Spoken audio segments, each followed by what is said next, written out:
Bonjour et bienvenue dans Avez-vous choisi, le podcast du vendredi qui vous invite à tout choisir dans votre vie. Je suis Oriane Savouré-Lucas, serial choisisseuse de ma vie. J'ai 39 ans, les pieds sur terre, la tête dans les étoiles, et je vous propose d'explorer avec curiosité le vaste et intrigant territoire du choix. J'accompagne les personnes qui le souhaitent à tout choisir dans leur vie pour réenchanter leur quotidien et développer leur impact dans leurs différentes sphères de vie et d'influence. Ce podcast, c'est l'occasion pour moi de partager réflexions, questionnements, lectures, ressources qui m'inspirent pour choisir ma vie. Régulièrement, je vous propose de faire la connaissance d'une personne que je trouve inspirante sur la question du choix. Et je partage avec vous une conversation que j'ai eue avec cette belle personne et son petit supplément d'âme.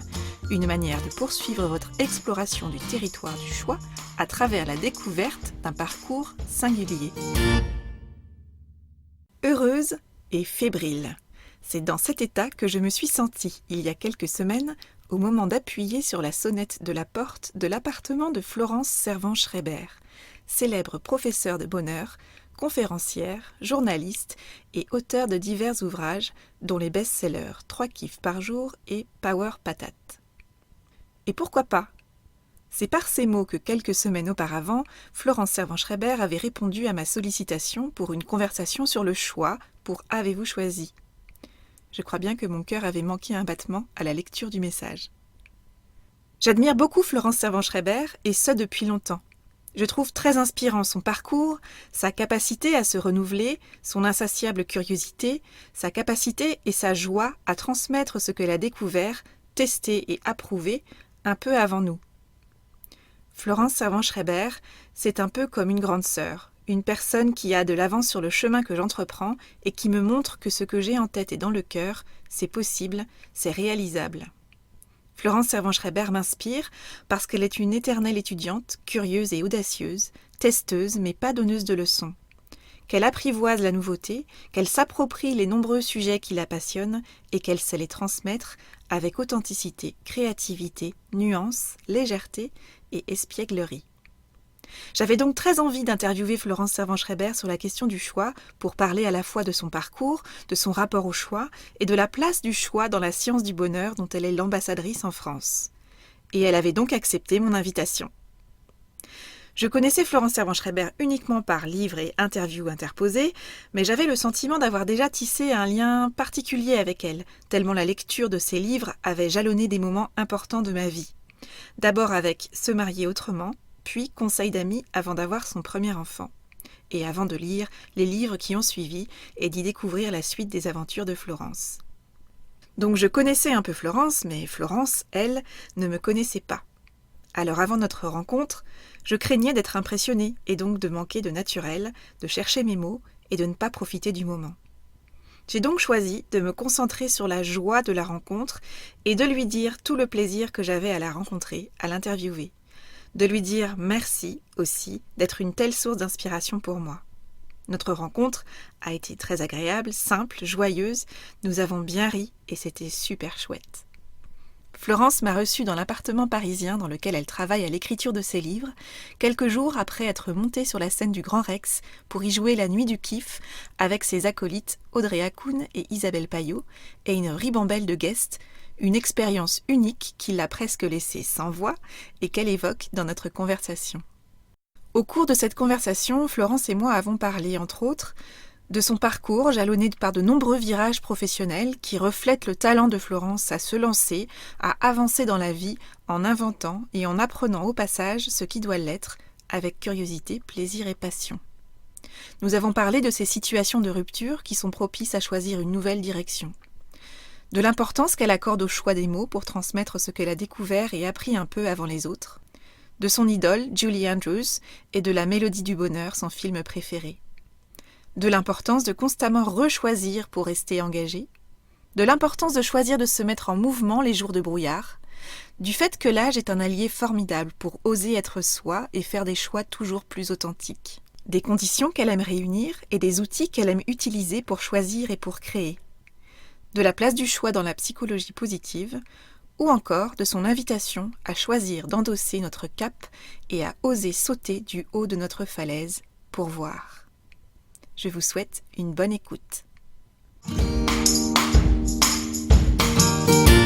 Florence Servan-Schreiber, bonjour. Bonjour. Merci beaucoup de m'accueillir chez vous pour pouvoir échanger dans le cadre de Avez-vous choisi, le podcast qui invite à tout choisir dans sa vie.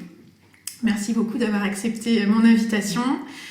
Merci aussi parce que je sais que vous avez aujourd'hui un petit souci de voix, donc merci de faire l'effort. C'est pas tout à fait ma voix, mais ça va aller. Parfait. Donc Florence, vous êtes conférencière, journaliste, professeure de bonheur, mais vous avez aussi été ridologue, vous avez aussi été consultante en qualité de service. Donc on perçoit que dans votre parcours de vie professionnelle, vous avez eu cette capacité à repartir de zéro, et je pressens que c'était vraiment une démarche de choix de votre part.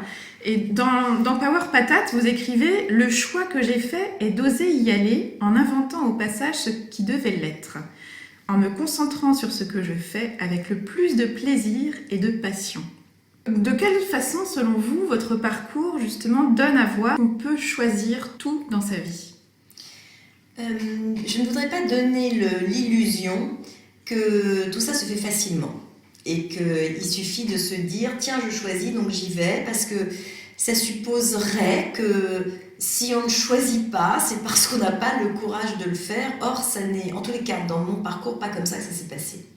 À chaque fois que j'ai été confrontée à ce qui, de l'extérieur, a pu avoir l'air d'un choix, en fait, je ne l'ai pas choisi.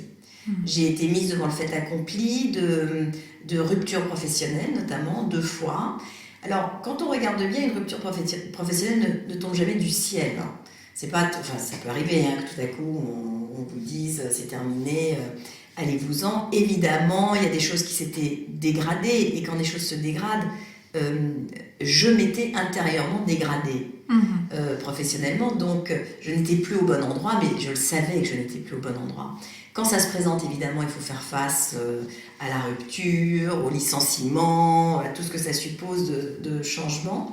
Mais c'est vrai que si je regarde derrière aujourd'hui, à chaque fois qu'une telle étape s'est présentée à moi, j'en ai vraiment profité pour repartir sur des choses qui étaient beaucoup, beaucoup plus conformes à ce dont j'avais envie.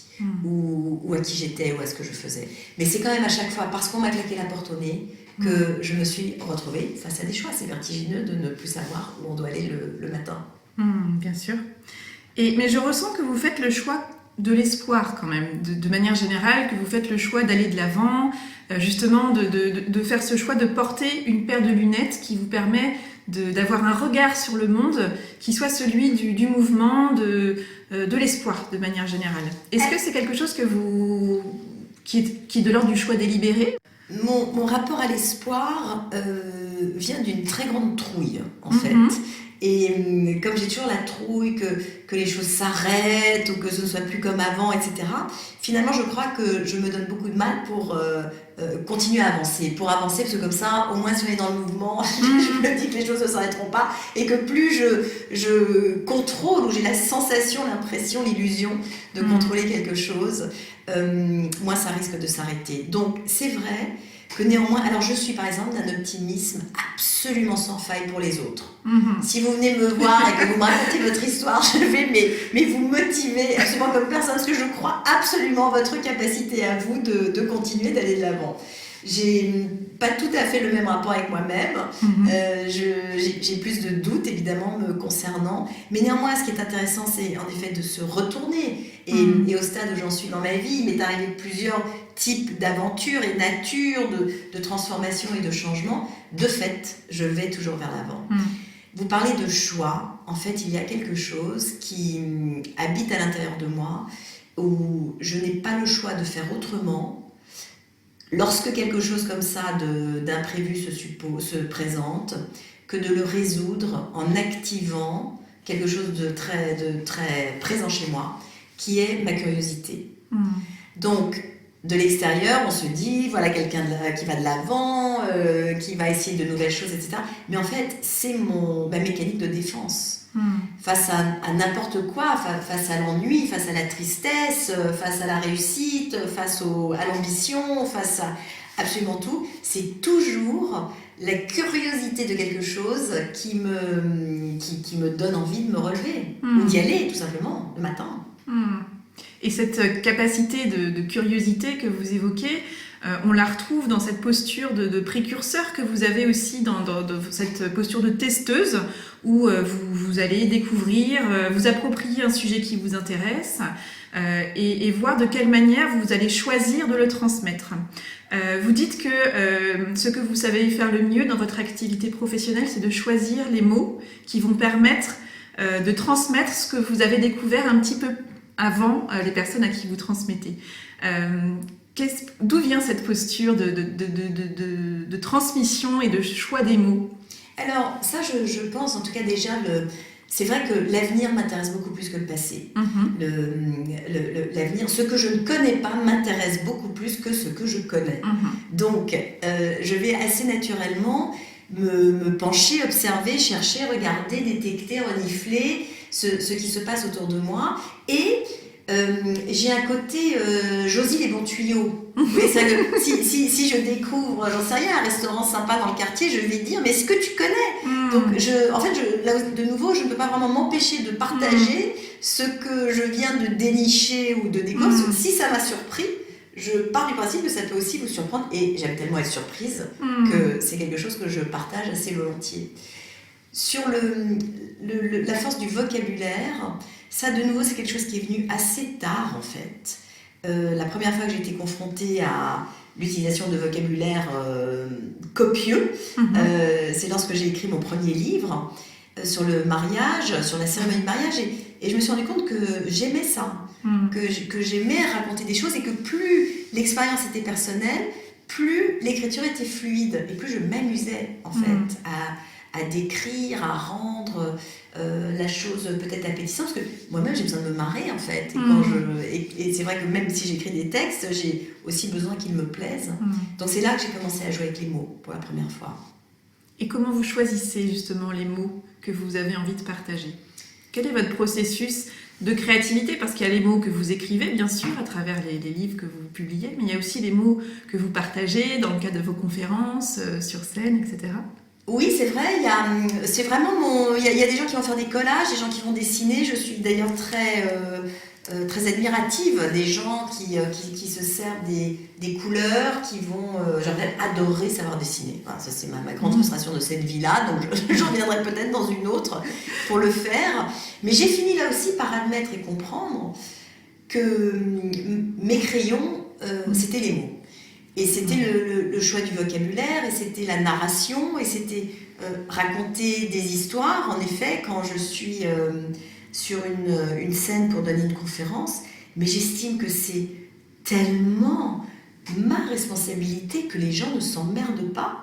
Parce que le nombre de conférences auxquelles on a tous pu assister, où on s'emmerde, et on se dit mais c'est pas possible, on donne un micro, enfin je considère que si on me tend un micro, mon devoir c'est de faire en sorte que les gens passent un moment qui soit stimulant, tout simplement. Donc il faut se donner du mal. Et se donner du mal, ça veut dire choisir la façon dont on va raconter les choses, dont je vais raconter les choses. Et en même temps, on sent que dans votre façon de choisir vos mots et de partager, ce que vous avez pu tester et qui vous a surprise justement, c'est cette capacité à mettre de la légèreté dans les circonstances ou dans les éléments que vous partagez. Ça, c'est quelque chose qui est important pour vous? Extrêmement important. Le mot qui résume mon travail, c'est celui-là. C'est donner de la légèreté. La vie est dure, c'est lourd. On gère tous des choses, c'est quand on croise les gens et ils sont là avec leur bonne tête, on n'a aucune idée de ce qui se passe en vrai derrière, de quels sont leurs combats, leurs douleurs, leurs situations, on ne sait pas.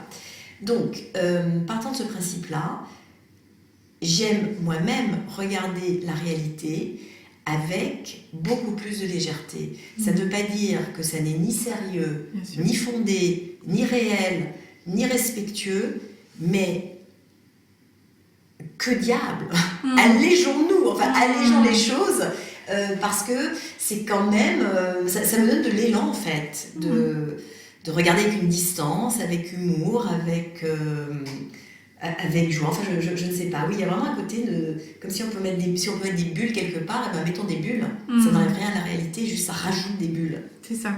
C'est un peu ce que je dis et ce que je veux transmettre quand je dis dans la vie, on peut tout choisir.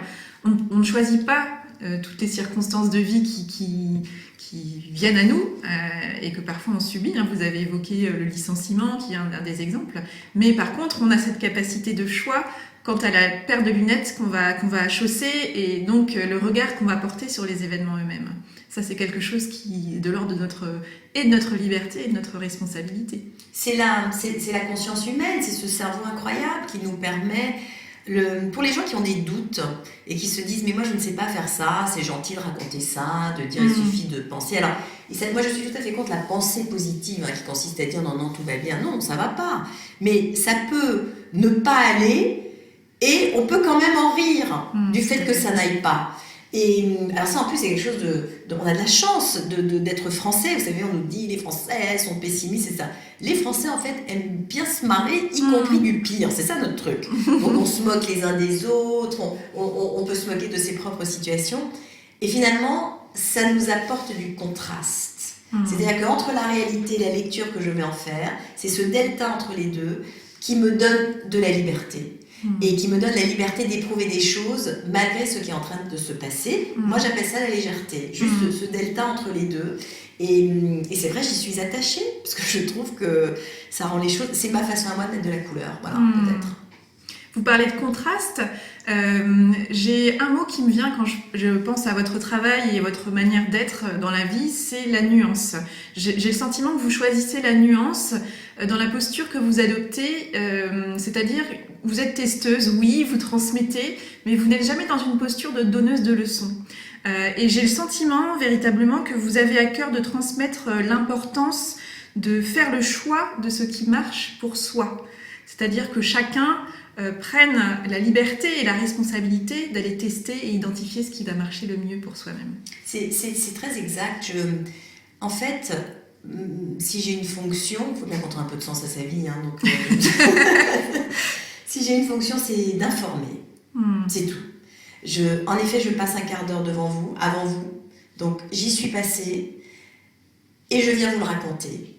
C'est tout ce que je dis. Et après, à chacun, à chacune, de se dire ah ben ouais, tiens, pourquoi pas. Parce que moi aussi, j'ai forcément entendu parler de quelque chose d'une façon ou d'une autre. C'est arrivé dans mes oreilles d'une façon ou d'une autre. Donc, je me rends compte de la puissance que ça a d'avoir des gens qui vous chuchotent des trucs à l'oreille et qui vous font des propositions. Et donc, c'est vrai que assez naturellement, c'est ce que je vais faire. Je vais juste témoigner de ce que j'ai soit appris, soit essayé, soit ressenti, en disant, voilà, quand j'y suis allée, voilà comment ça s'est passé. Et puis après, absolument, chacun est libre de se dire, ça me tente ou ça me tente pas. Ça m'ira, ça m'ira pas. On verra, c'est pas grave, mais au moins on essaye. C'est ça.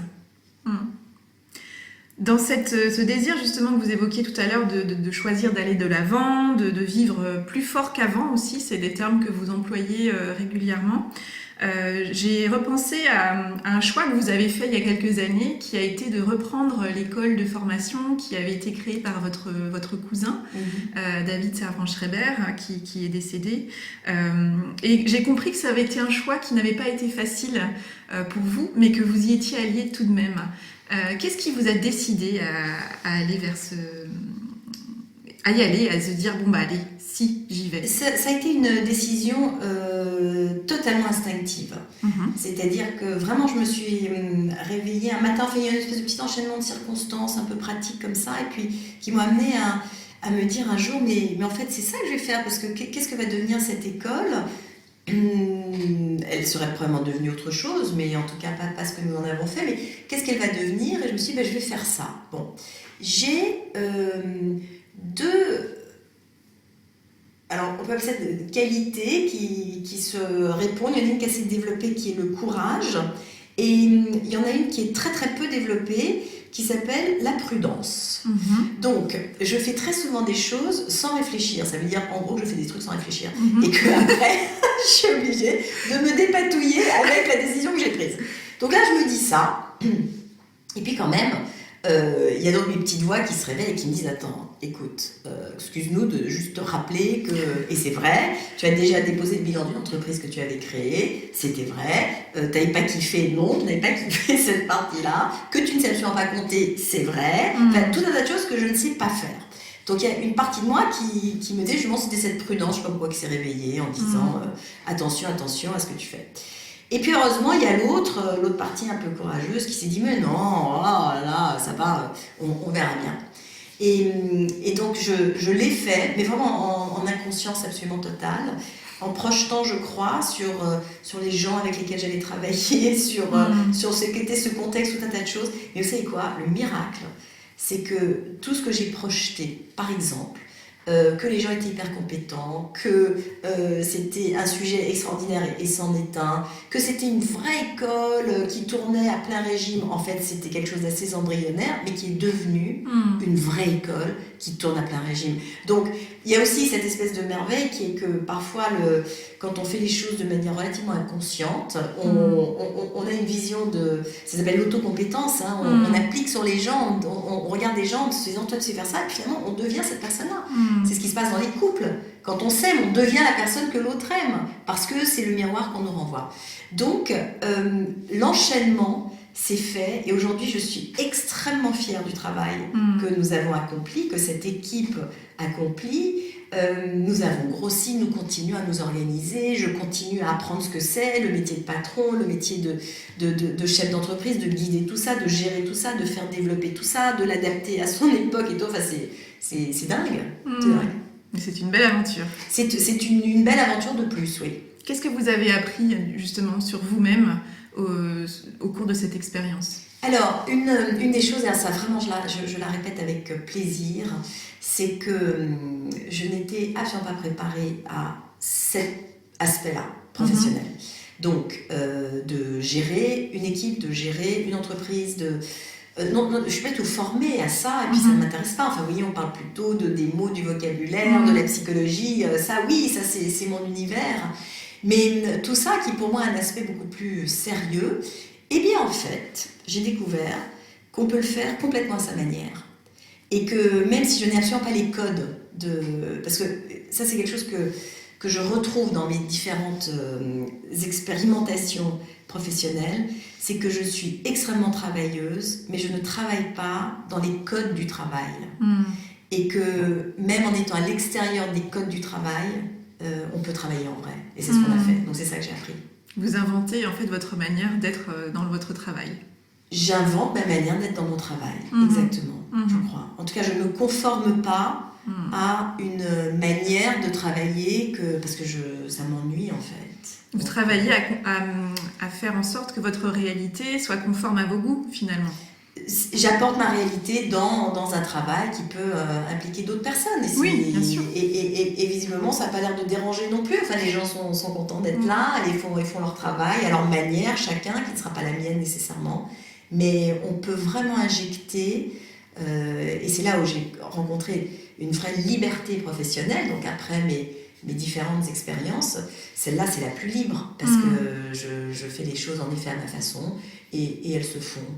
Alors qu'est-ce que ça peut donner très concrètement, ça va vous faire rigoler, mais je me suis retrouvée face à des problèmes managériaux que j'ai traités en faisant venir un maître Feng Shui.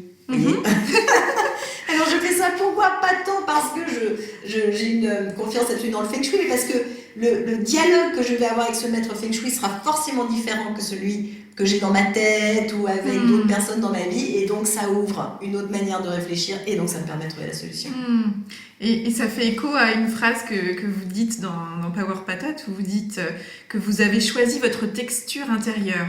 Donc quelque part, le Feng Shui, c'est aussi ça, c'est-à-dire que pour gérer une problématique qui survient, vous allez voir comment réarranger un intérieur, que ce soit le vôtre ou celui que vous partagez avec vos collaborateurs. Très bien vu, c'est vrai, et l'intérieur, il y a quelque chose de très domestique chez moi, et c'est vrai que le lieu et son agencement va beaucoup jouer en tout cas sur mon inspiration, donc par définition sur l'énergie que je vais pouvoir partager avec les gens qui travaillent avec moi aussi.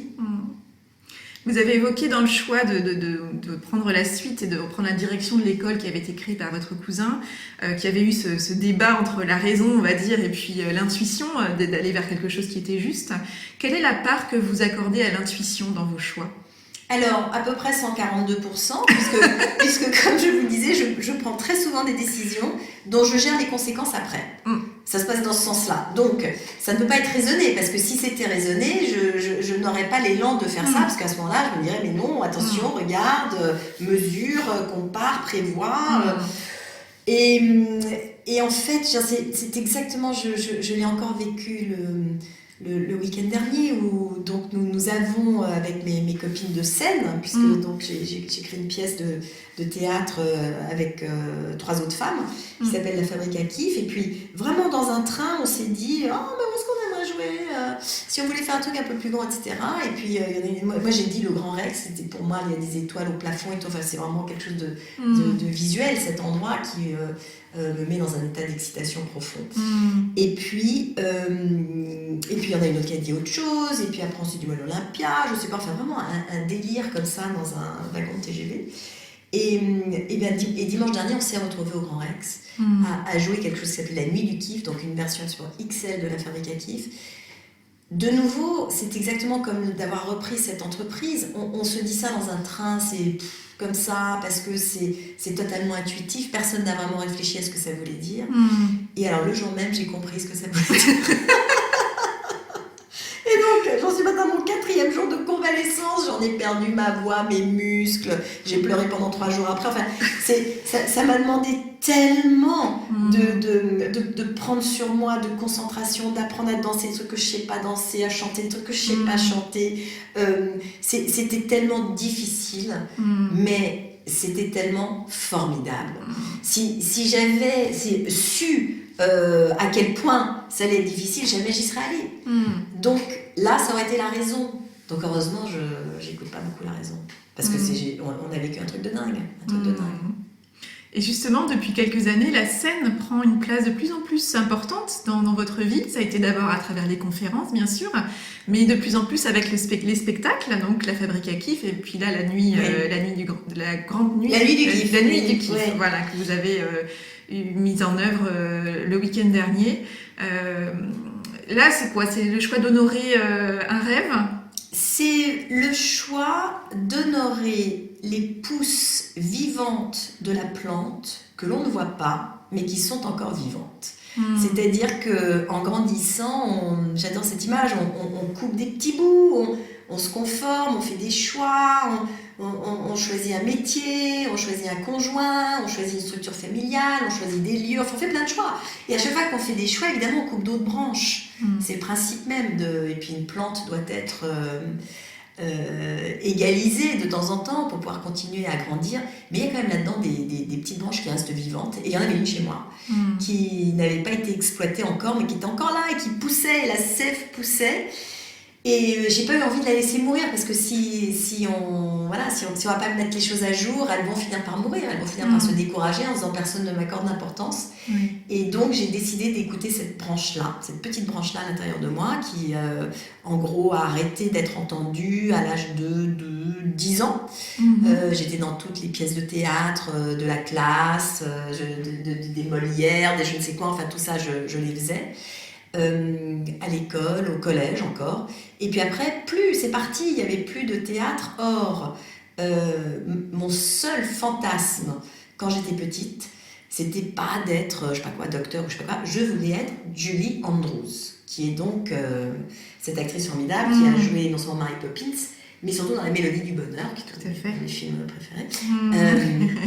Et ce personnage joyeux, dynamique, forte, intelligente, amoureuse, maternelle, enfin, elle avait absolument tout pour elle, de mon point de vue. Il y avait, ça c'était la seule idole que j'avais en fait. Et je me suis rendue à l'évidence, j'allais juste avoir 50 ans, je me suis retrouvée face à cette question, qu'est-ce que vous vouliez faire quand vous étiez petite? Et la seule chose qui m'est venue, c'est d'être Julie Andrews. Et ensuite, l'animateur, c'est dans un programme que je suivais à Londres, l'animateur nous regarde et nous dit, bon, et donc What's next? Oui, exactement. What's next? Et on a dit comment ça, what's next? Il dit, je sais pas, faites quoi là ce soir en rentrant chez vous pour que ça marche?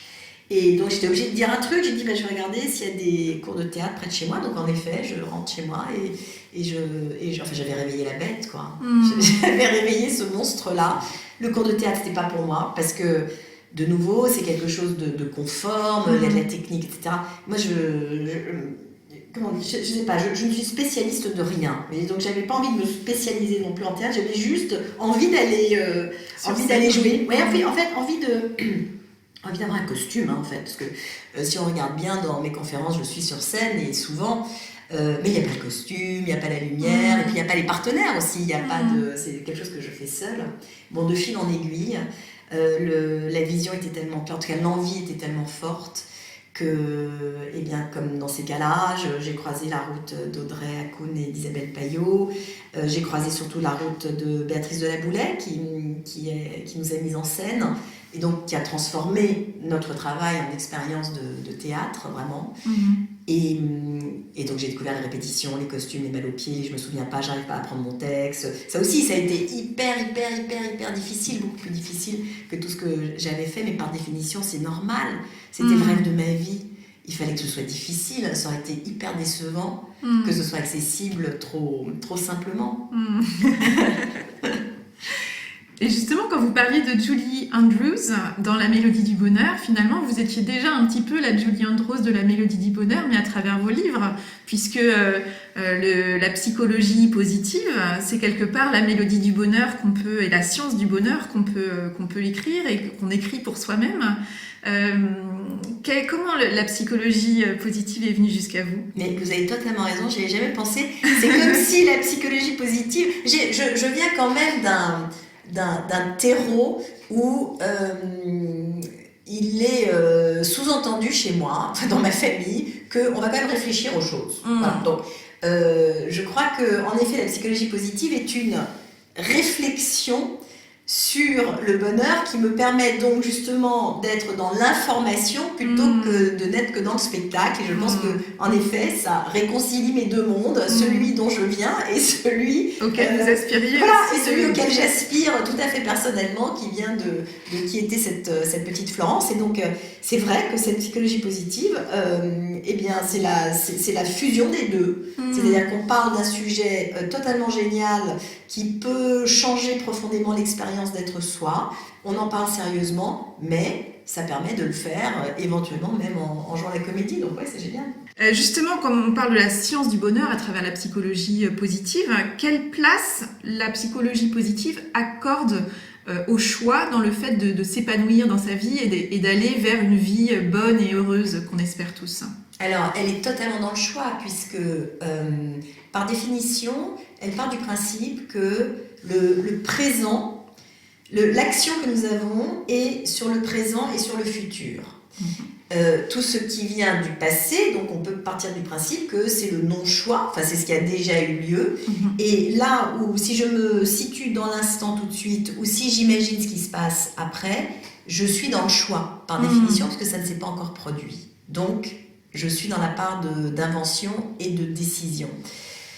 C'est une notion fondamentale, le choix. Parce que, regardez, l'exemple que je pense souvent, parce que d'abord je le vis, c'est une relation amoureuse à long terme.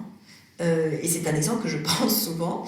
Je vis avec le même homme depuis plus de 30 ans. La seule façon de vivre avec Alex, c'est de le rechoisir.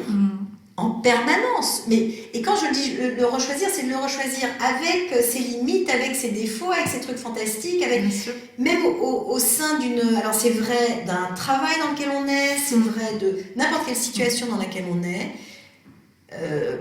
pour pousser le bouchon extrêmement loin, même une captivité peut être choisie. Vous voyez, c'est-à-dire que si on est en captivité, imaginez le désespoir total. Si on part du principe qu'on ne peut absolument plus rien choisir, donc même à l'intérieur de ça, on peut choisir quelque chose. J'avais entendu une fois Michel Vaujour. Michel Vaujour, c'est quelqu'un qui a passé 17 ans en cellule d'isolement. 17 ans tout seul. Mais tout seul. Alors on le connaît parce que sa femme est venue le chercher en hélicoptère pour s'évader, enfin c'est une espèce de personnage comme ça, plus grande nature. Mais ce qui est totalement incroyable quand on le rencontre, c'est de comprendre que cet homme qui a été incarcéré la plus grande partie de sa vie en gros, et même tout seul dans une cellule, quelque chose qui émane de lui très très profondément, c'est la liberté. Et il raconte qu'à l'intérieur, en plus de ça, il était dans sa cellule, il était paralysé parce qu'il s'était pris une balle dans le bas du dos, enfin, situation vraiment extrême, condition de captivité totale. Il a commencé par bouger un doigt de pied, et puis ensuite par bouger le deuxième, et par bouger le troisième. Et il s'est inventé une forme de yoga qu'il a pratiqué pendant ces 17 années, qui lui ont redonné cette liberté, cette capacité de décision, de sensation, etc. Aujourd'hui, c'est un homme libre qui visiblement n'a pas refait d'autres conneries, en tout cas d'autres raisons de se faire arrêter. Voilà. Et ça permet vraiment de comprendre que nous, dans nos vies qui sont... je veux dire, c'est presque une des difficultés que nous avons pour être heureux, c'est l'hyper-choix. C'est qu'il y a tellement de possibilités que c'est vertigineux. Paralysant pour certains aussi. Et paralysant pour beaucoup de gens.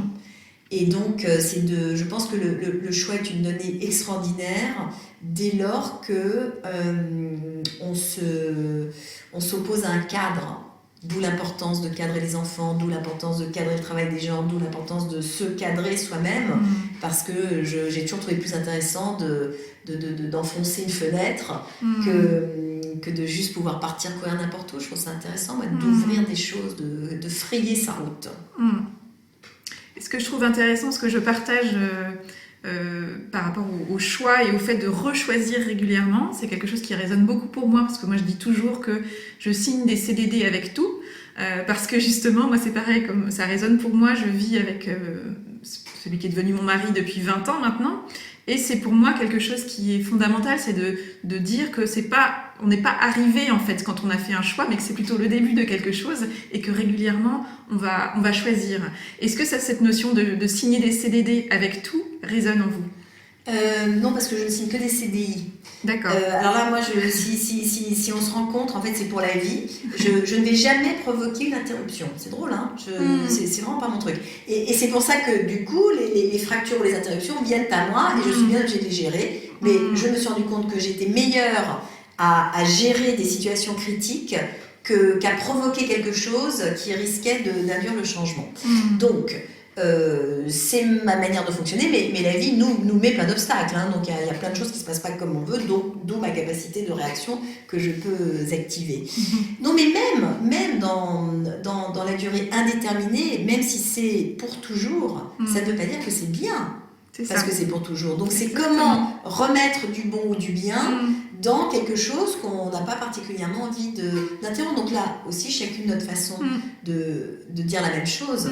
C'est que c'est vraiment l'engagement dans ce que nous faisons, ce que nous sommes, lorsque nous y sommes, qui fait qu'on est dans une sensation de qualité ou pas. Et alors là, pour le coup, je trouve que tout est bien trop court pour ne pas se dire j'ai besoin que ce soit de qualité, j'ai besoin que ce soit bien. Enfin, j'ai envie que ce soit bien, je préfère quand c'est bien. Et puis c'est une manière de reprendre aussi sa responsabilité dans la manière dont on avance aussi dans nos vies. Oui. Et j'ai presque, vous savez, je préfère presque, c'est drôle, hein, les moments où je suis hyper heureuse, par exemple comme ce week-end avec cette nuit du kiff, etc. En fait, il y a une partie chez moi qui dit oh, mais ça peut s'arrêter, ça va s'arrêter. Lundi, c'est fini, je le sais déjà, c'est horrible. Alors que quand ça va pas du tout, c'est des moments où on a le cafard, où ça va pas, où rien va, ou même on est complètement meurtri, je me dis alors, ce qui ne me déplaît pas dans la situation, c'est que de toute façon, ça peut aller que mieux. Et c'est ça, j'ai touché le fond, ça ne peut que s'améliorer. Et donc, vivement le jour où ça ira mieux, j'attends ça, après, c'est plus d'appétit que la fin d'un très grand bonheur lorsque je le vis, parce que j'ai conscience que ça ne va pas durer. Dans Power Patate, vous nous invitez à, et là je cite une phrase que vous avez écrite qui m'a beaucoup parlé, choisir d'endosser sa cape et de sauter du haut de sa falaise pour voir. Alors moi, quand j'ai lu cette phrase, ça m'a fait écho à à la phrase de Julia Cameron, que vous connaissez peut-être, qui a écrit Libérez votre créativité, qui dit « Saute et le filet apparaîtra ». Donc ça, c'est une idée que je trouve formidable et moi, c'est une posture que j'aime bien avoir aussi dans la vie.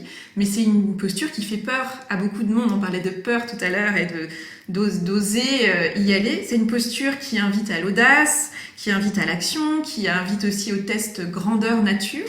Donc concrètement, quels conseils vous donnez justement face à cette pour oser y aller, pour oser chausser cette cape et sauter du haut de la falaise pour voir? De nouveau, c'est une question de prudence. On n'a pas envie de sauter si on est très prudent et si on déroule déjà absolument tous les risques possibles. Et quand on déroule les risques, on oublie souvent de dérouler aussi les bénéfices. C'est-à-dire que si jamais ça marchait, qu'est-ce que ça pourrait m'apporter? Et ça, c'est quand même beaucoup plus excitant de se dire qu'est-ce que ça peut m'apporter. Je crois qu'il n'y a pas d'autre choix que de sauter. De nouveau, on ne connaît pas l'avenir. On ne connaît pas l'avenir. On ne sait pas ce qui va se passer dans 10 minutes. Donc, on saute tout le temps. On saute tout le temps. On sort de chez soi, on saute. Tout est un saut. Mais c'est vrai qu'à la limite, sauter, c'est presque plus facile que de se relever. Se relever, il faut aller contre la pesanteur. Alors que sauter, c'est juste, en général, on est aspiré par quelque chose qui sera le bas, ou on ne sait pas ce que ce sera. mais ça vaut le coup, parce que si on ne saute pas, il n'y a aucune chance qu'on vole, surtout. C'est vraiment, pour moi, l'image de l'avion. C'est drôle, parce que quand j'étais vraiment dans les coulisses de la nuit du kiff dimanche, il y a eu le top, donc la musique démarre, donc c'est maintenant. J'ai eu exactement la même sensation que le jour où je suis allée sauter en parachute. Je ne l'ai fait qu'une fois parce que je me suis rétamée à l'arrivée et que j'ai mis 3 ans à m'en remettre. Mais voilà, typiquement, j'y étais quand même allée, je l'ai fait, j'ai sauté en parachute, j'ai volé. C'était génial, la descente était absolument géniale. L'atterrissage a eu son prix, certes. Mais moi, je l'ai fait. Et j'ai eu exactement la même sensation là, qui était de me dire, mais rien ne m'obligeait à me mettre dans cette situation. Et pourtant, j'y vais. Et en tous les cas, j'éprouve, moi, une espèce de grande poussée je ne sais pas si c'est de l'adrénaline, enfin, je ne prends pas beaucoup de risques physiques en dehors de ce jour-là où j'ai sauté de l'avion. Mais même sur une scène, peu importe, il y a ce truc de sauter dans le vide qui est quand même, si jamais on atterrit bien, là, on va vivre un truc qui est incomparable. Donc, c'est cette idée-là, c'est de tester quand même pour goûter à l'incomparable. Et d'oser parler à l'inconnu, finalement. Ah oui. Bon, mais de toute façon, c'est inconnu pour encore quelques secondes, parce qu'une fois qu'on y va, ça devient, le connu vient très vite. Tout à fait. Et ce qui paraissait difficile et insurmontable devient familier et facile en quelques instants. Je lisais hier des propositions d'exercices pour les gens qui sont timides. Je trouve que l'idée est tellement drôle. C'est de se coincer du papier toilette à la rue du pantalon et d'aller se balader dans la rue. Parce que quand on a peur comme ça du regard des autres, de ce qu'on fait, ça fait partie des exercices qu'on fait faire aux gens. Donc vous mettez du papier toilette qui pend du pantalon et vous allez dans la rue pour voir ce qui se passe. Ou alors on prend son manteau, on le met à l'envers, donc avec les coutures à l'extérieur, on met le manteau et on sort dans la rue.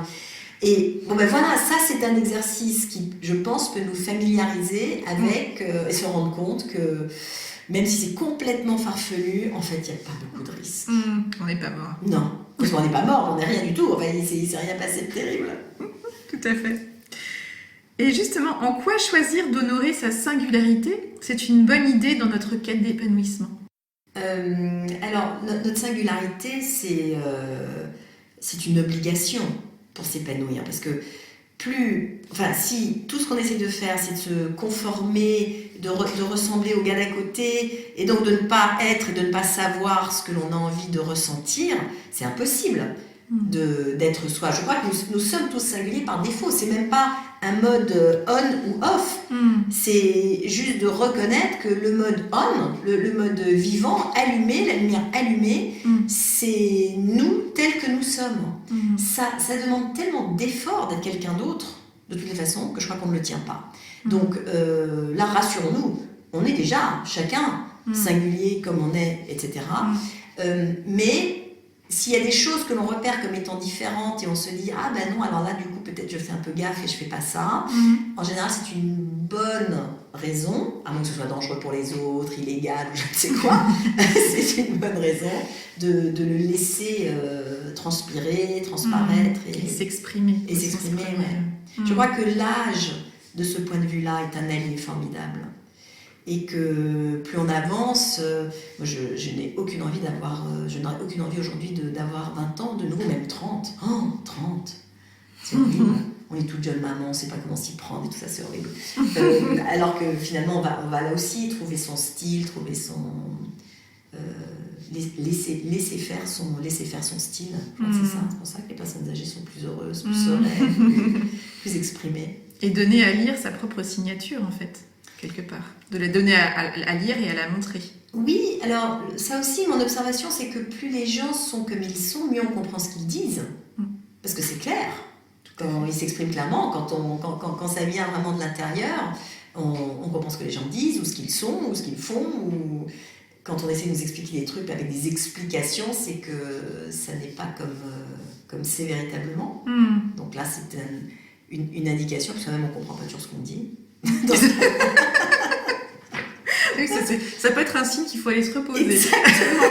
Non, ou qu'il faut être plus juste dans ce qu'on raconte. Et être en capacité aussi de lever la brume et de trouver le chemin pour permettre de lever la brume qui peut nous envahir parfois, et de voir comment est-ce qu'on va pouvoir, par quels moyens on va pouvoir faire entrer la lumière, y compris à travers ce qu'on peut imaginer comme des imperfections ou des...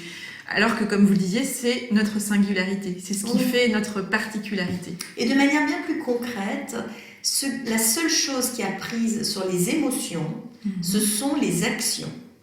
Donc, quand la brume, justement, s'installe, on peut rester dans la brume, et dans ce cas-là, on reste avec ses émotions, et c'est important de le faire, il faut les ressentir, il faut les connaître, il faut qu'elles touchent justement un point suffisamment sensible pour... se dire non, bon, ça suffit, j'en ai assez en fait, j'ai pas envie de me sentir comme ça, je n'aime pas me sentir comme ça. Et à ce moment-là, se mettre à l'action, bouger, faire quelque chose. Et lorsque nous sommes en mouvement, les émotions sont obligées de se ranger, et donc ça nous permet de les avoir dépassées, d'avoir changé ce que l'on ressent, et donc de se sentir plus puissant. Donc ça aussi, c'est une façon d'exprimer quelque chose de nous qui va nous aider à sortir du funk, quoi, quand on est dans le fond. Ça va nous permettre de nous redresser. Et la posture va amener aussi elle-même le mouvement, et donc le changement et le regard nouveau qu'on peut porter sur une situation. La posture physique, oui, en fait partie, tout à fait. La posture physique, la manière dont on va, j'en sais rien, se maquiller, s'habiller, se tenir aussi, peut aider les jours où le brouillard est absolument total. Ce qui peut arriver. Ce qui arrive, heureusement. Bien sûr. J'avais envie de vous interroger sur quelques morceaux choisis. Si vous étiez un livre, quel livre seriez-vous ? Le livre que je serais, moi, c'est celui que j'ai pas encore écrit. Ça, c'est vraiment, comme je vous le disais, c'est le seul qui me stimule, parce que c'est le seul qui me fait peur, parce que je ne le connais pas. C'est celui-là. Il n'y en a qu'un seul auquel je pourrais mettre de l'énergie, c'est le prochain. Vous avez déjà une idée de thématique pour le prochain livre ? Non. J'ai plein d'envies, j'ai envie de faire des choses que j'ai jamais fait, ça me fait très très peur, donc je me dis que je peux pas faire ça, que j'ai pas le droit de le faire et tout ça. Donc j'ai encore quelques petites discussions avec moi-même avant de m'y mettre. Et justement, comment est-ce que vous choisissez un projet ? Parce que j'ai bien compris que vous aviez une grande curiosité, que beaucoup de choses vous intéressent, et que vous avez cette capacité à vous approprier un sujet et à le découvrir en profondeur. Comment vous choisissez justement par où commencer ? C'est de nouveau, je pense, assez intuitif, c'est assez physique, parce que quand une idée est juste pour moi, je le sens. Je le sens, par exemple, le dernier gros projet que j'ai mené, c'est d'avoir créé un atelier d'écriture. Donc ça aussi, c'est pour moi une nouvelle proposition, de me dire, bon, alors maintenant, je voudrais réunir des gens, les gens adorent écrire, je sais qu'ils adorent écrire. Écrire sur soi est vraiment un moyen de se connaître, de s'exprimer, de trouver sa voix, sa singularité, etc. Enfin, ça regroupe absolument tout ce que j'aime, c'est le choix des mots, Et donc typiquement quand j'ai commencé ce projet-là, j'étais en train de me débattre avec justement un début de livre qui était vraiment hyper difficile. Et puis j'ai probablement lu des choses sur cette écriture psychologique, et puis le truc a mûri, quoi. Le truc s'est mis à grandir un peu tout seul à l'intérieur de moi assez rapidement, en me disant mais c'est ça qu'il faut faire. Et je vois à quel point immédiatement je m'engouffre dans l'énergie de la création de ce projet-là, qui est beaucoup plus juste que ce foutu bouquin contre lequel je me battais aussi. Donc il faut, j'en sais rien, mais je me laisse bien plus volontiers aspirer par les projets. Vous dites comment je choisis parce que celui-là ne me coûte pas. Au contraire, il me donne de l'énergie, donc c'est ça le signe pour moi. C'est votre moteur face au choix, c'est vraiment quel degré d'intensité je ressens au contact et à l'idée de ce projet. Quelle envie j'ai de me mettre au travail en fait. Et là, il n'y avait même pas photo, j'avais vraiment envie de continuer à apprendre, de continuer à lire, de continuer à faire ces exercices, de continuer à les inventer. Vous voyez, je descends dans une espèce de petite grotte de très grande concentration où je suis très bien, c'est ça mon indicateur. Donc si je suis dans ma grotte, c'est que c'est le bon choix pour moi à ce moment-là. Et je pressens que ce vers quoi vous avez envie d'aller en termes de est-ce que j'ai envie de me mettre au travail, mais allié au plaisir et à la passion, à nouveau. Oui, envie de me mettre au travail, c'est en fait envie de ne pas travailler. Oui, c'est ça. Envie de ne pas être en train de travailler, c'est-à-dire. Oui, c'est ça. C'est une fluidité en fait. C'est ça. Je le dis souvent depuis que donc j'ai arrêté de travailler pour d'autres gens, et puis depuis depuis l'écriture de 3 kiffs par jour. Je n'ai jamais autant travaillé, c'est-à-dire que j'étais jusqu'à là, quelqu'un m'aurait demandé vous êtes comment, j'aurais dit paresseuse. Tranquille. Hein. Alors c'est fini, je n'ai plus une once de paresse et de capacité à paresser. Donc je n'ai jamais autant travaillé, mais je n'ai jamais eu aussi peu la sensation de travailler. C'est-à-dire que la quantité d'effort est énorme. Mais les bénéfices, la joie... Je n'ai pas l'impression d'être en train de travailler. C'est pas du travail, c'est de... Vous exprimez qui vous êtes. J'exprime quelque chose. J'exprime quelque chose d'une manière qui n'est pas pénible. Je n'ai pas l'impression que c'est facile, mais la difficulté me plaît. La difficulté que je rencontre me plaît autant que la fluidité. Si vous étiez une chanson? Alors, de manière très pragmatique, depuis dimanche, mon cerveau est donc vrillé parce que j'ai dû apprendre les paroles de... C'est le choc post-traumatique. C'est un choc post-traumatique positif, ça arrive. Martin Seligman qui était là nous en a parlé la semaine dernière à Paris. Donc, je devais apprendre les paroles de Fireworks de Katy Perry et maintenant, je me réveille en chantant Fireworks de Katy Perry. Dès que je n'ai pas quelque chose en tête, c'est Fireworks de Katy Perry. Donc, je ne sais pas comment il faut faire. Je ne sais pas ce qu'il faut faire pour que ça s'arrête. Je crois que quand on mâche du chewing-gum, ça permet d'arrêter ce genre de choses. Mais j'en peux plus. Donc, c'est ça ma chanson du moment. La chanson du moment, et vous êtes impatiente de trouver la prochaine chanson. La prochaine. Du silence dans ma tête. Si vous étiez un film, du coup j'ai une petite idée. C'est la mélodie du bonheur, indéniablement. Indéniablement. Parce que ça chante, parce que ça danse, parce qu'il y a de la couture. J'ai aussi une période de couture dans ma vie. Justement, elle décroche des rideaux pour faire des costumes. J'ai également fait des rideaux. Non, mais c'est vrai, je suis complètement identifiée à cette pauvre femme. Ça. Mon Dieu.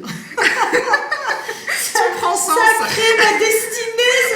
Ce film Disney a créé ma destinée. Si vous étiez un objet. Waouh! Alors là, je serais peut-être à peu près chacun des objets que vous voyez autour de nous. Donc, pour décrire ce qu'on voit autour de nous, je vis entourée de jouets, en fait. Je crois qu'on peut qualifier ça comme ça. Des jouets, des grands, des petits, des jouets d'adultes. Ça peut être une Sainte Vierge, ça peut être... qu'est-ce qu'on a dans la pièce? Des fleurs. Oui, il y a des fleurs, il y a des paires de lunettes. Chaque objet qui est là, j'ai un petit peloton du Tour de France aussi derrière vous. Chaque objet qui est là parce que je l'ai choisi, je sais d'où il vient, il évoque pour moi quelque chose, un moment, un endroit. Donc je suis tous ces objets-là. Il y a des gens qui disent non, moi l'univers matériel n'a aucune importance pour moi. Pour moi, il en a beaucoup. Mais rien n'a de valeur si ce n'est une valeur pour moi. Et donc c'est ça, c'est quand même ces choses qui me créent pour moi c'est toujours cette sorte de grotte. Quand je suis avec ces objets-là, je suis dans cette grotte qui me permet d'inventer. Puis c'est un autre territoire d'expression aussi de sa propre singularité, de choisir des objets et de choisir la valeur qu'on y met aussi en termes d'émotions et de souvenirs. Oui, pour moi, oui. Pour d'autres gens, ça n'a aucune importance, mais pour moi, ça compte. Si vous étiez une recette ou un plat, comme je sais que vous aimez cuisiner, je serais donc le prochain plat du dimanche. Mon grand moment de cuisine ces temps-ci, c'est le dimanche soir, puisque je dîne avec mes voisins tous les dimanches. Et un soir, une semaine sur deux, c'est chez moi, une semaine sur deux, c'est chez eux. Et donc de nouveau, ce dimanche est pour moi vraiment le moment de je lâche les chiens, je cuisine à peu près pendant 3 heures. Et j'adore ça. Nous nous rencontrons un vendredi, je ne sais évidemment pas encore ce que je cuisinerai ce jour-là, ça dépendra du marché, mais c'est de juste assembler tout ça, de me dire qu'il y aura des gens autour, que ce sera bon de se mettre des choses dans la bouche, ça aussi j'adore ça. Donc finalement c'est pas tant la recette ni le plat, mais c'est l'environnement là aussi et les circonstances que vous créez et que vous choisissez d'investir dans ce moment-là. Oui, c'est la raison pour laquelle je cuisine. C'est la raison plus que le plat lui-même. C'est le fait de les retrouver, le fait qu'on va bien se marrer, le fait que... Oui, absolument. C'est ça qui dicte l'envie de me mettre en cuisine. Et justement, en parlant de ces dîners, ces fameux dîners du kiff que vous avez popularisés à travers le livre, 3 kiffs par jour, quels seraient vos invités autour de la table sur un dîner du kiff qui vous permettrait de réunir des personnes connues, inconnues, vivantes ou décédées? Je suis incapable de répondre à cette question. Les gens qui comptent le plus pour moi ne sont pas des gens de l'extérieur de ma vie ou des personnalités ou bon, peut-être Julie Andrews quand même, c'est quand même. Je l'inviterai probablement, mais j'ai bien conscience que les gens comme ça qu'on regarde de l'extérieur, j'ai failli l'autre jour être assise à côté de Brigitte Macron à une conférence, j'ai trouvé ça très drôle, j'étais très soulagée qu'elle ne vienne pas parce que je ne savais pas du tout ce que je lui aurais raconté, donc j'ai pas du tout cet appétit là parce qu'en plus on se fait une idée sur les gens, on sait pas très bien, enfin bon bref, de les laisser être qui ils sont. Non, c'est les gens que j'aime et c'est les gens qui viennent déjà à mon dîner de kiff qui me procurent le plus de satisfaction, c'est les gens que j'ai fabriqués, mes enfants, c'est évidemment mon mari, des cousins, des copains, c'est une famille choisie en fait.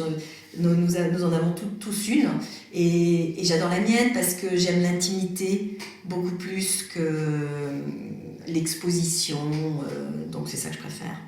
Merci pour ces partages. Pour terminer, quel est, selon vous, quand vous regardez dans le rétroviseur, le point commun entre tous les grands choix que vous avez faits dans votre vie, les grands tournants que vous avez pris? À chaque tournant a été précédé, donc, comme je vous disais, par une rupture. Ça, c'est le point de départ.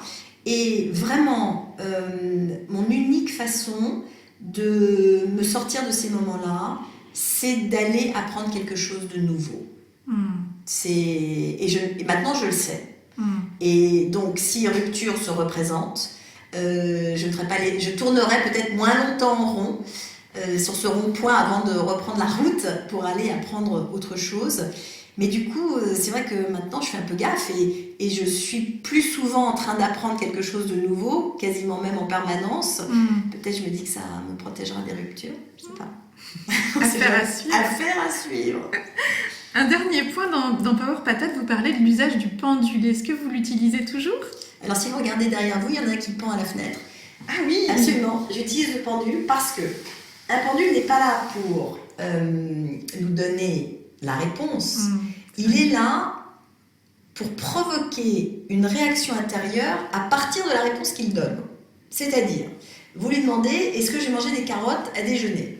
Le pendule vous dit « Oui ». Si vous êtes déçu, c'est que vous n'avez pas envie de manger les carottes. Exactement. Voilà. Et parfois, on a besoin ou j'ai besoin de ce petit décalage pour bien vérifier et m'avouer que j'ai pas envie de manger les carottes. Tout à fait. Et ça, c'est vrai que c'est intéressant par rapport au choix.